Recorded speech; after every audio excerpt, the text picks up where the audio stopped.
Hey, how's it going guys? This is Family of Tech, and today I want to share with you what are my top camera settings that I use on my Sony FDR to get better colors and more dynamic range out of this amazing camera. I'm gonna go over every camera settings that I always change and play around with before I even hit the record button. These settings are gonna allow you to get better colors straight out of the camera and will let you preserve the highlights and the shadows way better than if you leave everything in auto mode. So subscribe to the channel if you're into cameras, making and drones, and let's get on with the video. So who are these camera settings for? If you're basically using this camera as a vlogging camera or just taking video with your family and basically you want to shoot video, post it on YouTube for everyone to see it right away without doing any post-processing, I will tell you right away that probably these videos are gonna help you. Because what this video is going to show you is how to choose the best settings so you can have the best image quality possible. You most likely have to color correct the footage, you probably have to color grade it, you probably have to set your own white balance, and you have to think about the highlights and the shadows to get the most dynamic range. And because this camera is so good, you can probably leave everything in auto mode and most likely you're going to get good footage anyways.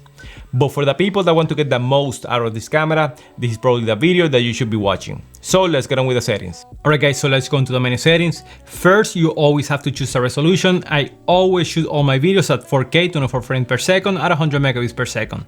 That's gonna give you the best image quality straight out of the camera, especially when you're using these small sensor cameras like this one.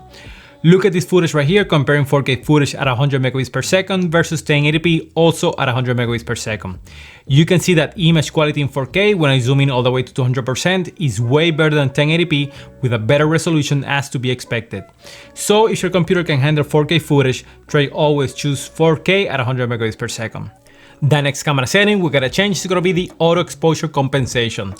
Basically what this means is overriding the camera automatic exposure from -2 all the way to a positive value. Meaning that if you want to preserve the highlights of the shadows in the footage, whether you're shooting indoors or outdoors, you have to modify this number accordingly. Here's an example of the two extremes, one at -2 and the other one at +2, so you can understand what this feature does.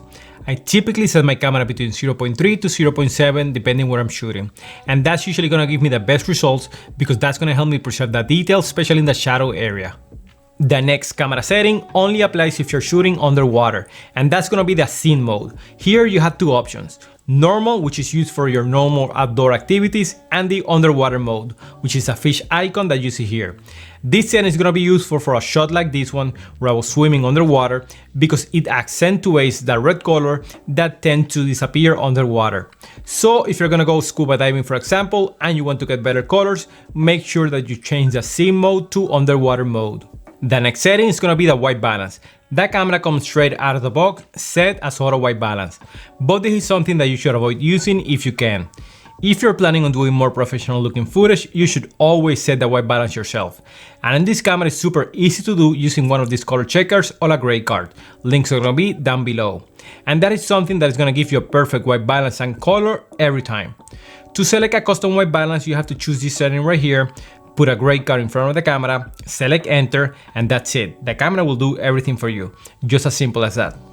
And finally, the last setting, and one of the most important ones, is changing the color mode. Here you have two options. Vivid, which is gonna give you a more saturated look, and that's gonna allow you to use the footage straight out of the camera without having to color grade the footage, but at the expense of getting less dynamic range. And neutral, which is a flat color mode that needs color correcting and color grading, but it's gonna give you more dynamic range. Look at this example right here that just by changing the color mode on the camera between vivid and neutral, I'm able to get more dynamic range and more details in the shadows in a matter of seconds just by using the neutral colors. Alright guys, that's it for today. If you want to see my other Sony FDR action camera videos, you can click right here, click the like button if you like this video, and don't forget to subscribe for more camera making and drone videos. See you in the next one.